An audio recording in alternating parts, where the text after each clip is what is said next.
సిద్దిపేట జిల్లా దుబాక మున్సిపాలిటీ 19వ వార్డులో కాంగ్రెస్ పార్టీ అభ్యర్థి సిరిసిల్ల సంధ్యా నరేష్ ఇంటింటి ప్రచారం నిర్వహించారు. ఈ సందర్భంగా వారు మాట్లాడుతూ ఇప్పటి వరకు బీజేపీ బీఆర్ఎస్ పార్టీలు 19వ వార్డు అభివృద్ధికి ఎలాంటి కృషి చేయలేదని విమర్శించారు.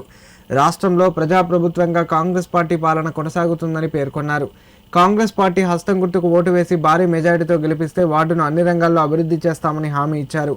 వార్డులో డ్రైనేజీ, రోడ్లు తదితర అనేక సమస్యలు ఉన్నాయని, కౌన్సిలర్గా గెలిచిన వెంటనే కాంగ్రెస్ నియోజకవర్గ ఇన్ఛార్జ్ శ్రీనివాసరెడ్డి సహాయ సహకారాలతో 19వ వార్డును ఆదర్శ వార్డుగా తీర్చిదిద్దుతామని తెలిపారు. ఈసారి కాంగ్రెస్ పార్టీకి ఒక అవకాశం ఇచ్చి హస్తం గుర్తుకు ఓటు వేసి తనకు భారీ మెజార్టీ అందజేయాలని వార్డు ప్రజలను కోరారు. ఈ కార్యక్రమంలో కాంగ్రెస్ పార్టీ నాయకులు, కార్యకర్తలు, మహిళలు, వార్డు ప్రజలు పెద్ద సంఖ్యలో పాల్గొన్నారు. సిరిసిల్ల ఆధ్వర్యంలో అలాగే కాంగ్రెస్ పార్టీ బలపరిచినటువంటి అభ్యర్థి 19వ వార్డు కాంగ్రెస్ పార్టీ బలపరిచిన అభ్యర్థి సిరిసిల్ల నరేష్ సంధ్య. అధికార పార్టీ ఏదైతే ఉందో కాంగ్రెస్ పార్టీకి ప్రతి ఇంటింటికి కూడా కాంగ్రెస్ పార్టీని గెలిపించుకోవాలి. అలాగే మన కాంగ్రెస్ పార్టీ 1 నుంచి 20 వార్డుల వరకు కాంగ్రెస్ గెలుపు పొందడానికి ముందంజలో ఉంది.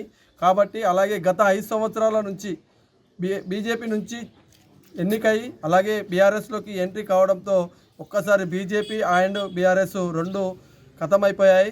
ఈరోజు కాంగ్రెస్ పార్టీకి ప్రతి ఒక్కరూ ఓటు కాంగ్రెస్కు వేయాలి. ప్రతి గడపకు కాంగ్రెస్ పార్టీ ఏ అభ్యర్థి ఉన్నా 1 నుంచి 20 వరకు ప్రతి అభ్యర్థిని కాంగ్రెస్ పార్టీని గెలిపించుకోవాలని ప్రతి ఒక్కరూ కోరుతూ ఉన్నారు.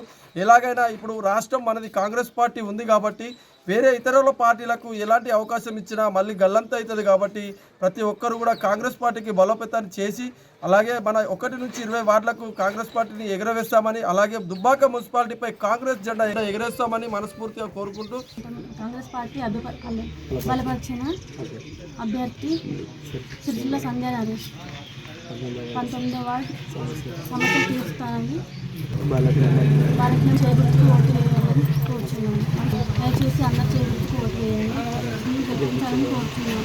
తర్వాత అన్ని పనులు చేస్తాము. రోడ్లు, డ్రైనేజ్ సమస్యలు, ఏ సమస్యలను పరిష్కరిస్తామని చెప్తున్నాను. దయచేసి అని గెలిపించాలి.